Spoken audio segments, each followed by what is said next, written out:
Cannibalism is one of those topics that is taboo in most parts of the world, yet happens a lot more than you would think. It is not just the activity of serial killers and the occasional Donner Party. Indeed, there are many different types of cannibalism, and that's what we're going to be looking at in this video. Please like this video and consider subscribing to the channel if you find this video interesting. Your support is very much appreciated.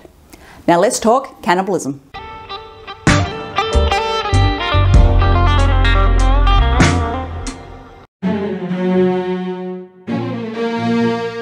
Survival cannibalism is the most common type of cannibalism that we have seen in modern times. The Donner Party of the 1840s, the rugby team whose plane crashed in the Andes in 1972, and the famine in Ukraine thanks to the whack job that was Stalin in the 1930s are all examples of survival cannibalism. This type of cannibalism is the last resort to survive against starvation.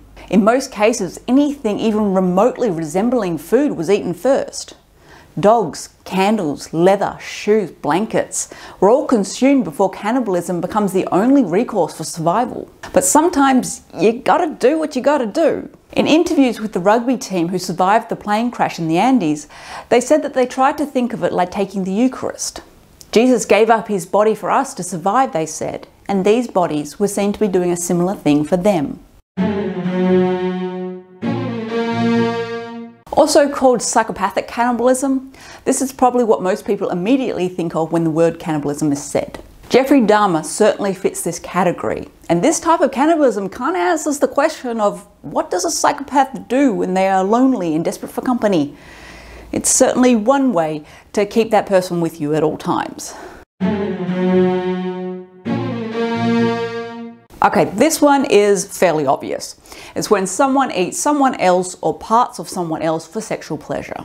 Andrei Chikatilo, the Ukrainian serial killer from the 1980s and 90s, would come under this category. This one is very rare and certainly not as common as the media likes to make it out to be. It is usually put under the psychopathic cannibalism title as well.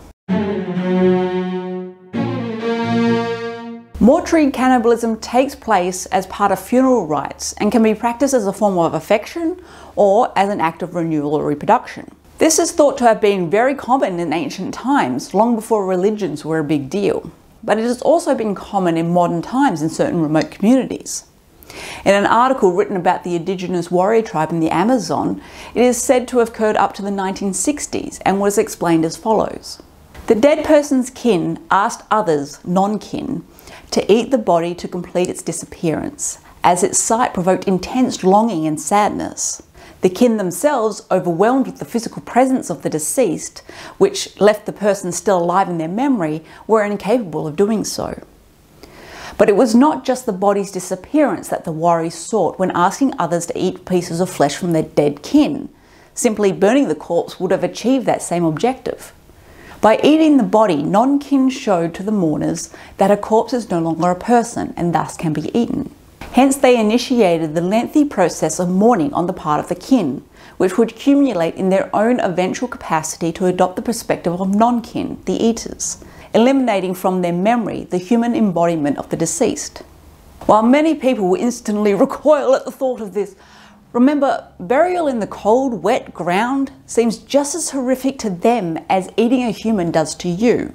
There is more than one right way to mourn. Warfare cannibalism is the consumption of enemies, which is either in part honouring the brave opponents or exhibiting power over the defeated.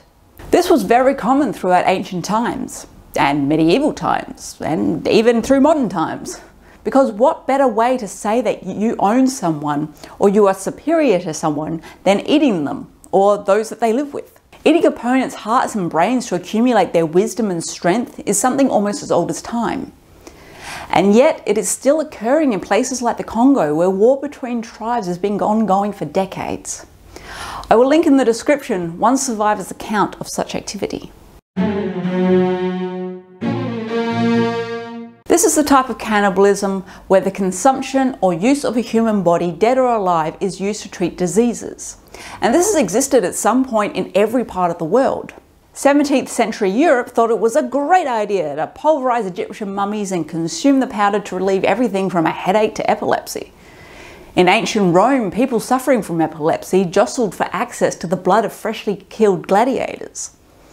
In various parts of the USA, as recently as the 1960s and 70s, women consuming their placenta in an attempt to gain back strength and wisdom was quite common, much to the horror of the medical community. This is, of course, eating yourself. Some would say if you bite your fingernails and swallow them, then that is auto-cannibalism by technicality. But there have also been situations where people have been forced to eat parts of themselves. The mother of 2 boys in the Czech Republic who was charged in 2008 with torture and child abuse after, amongst many things, she let people cut off parts of their flesh and made the boys consume it. Now, if you don't want to boil with rage, I would strongly suggest not looking up what her prison sentence was. These are just some types of cannibalism that have existed throughout history, some existing up until this very day. If you would like us to do an in-depth video on one of these specific topics, please let us know in the comments. Please subscribe and like if you found this video interesting. Thanks for watching. Now go talk death.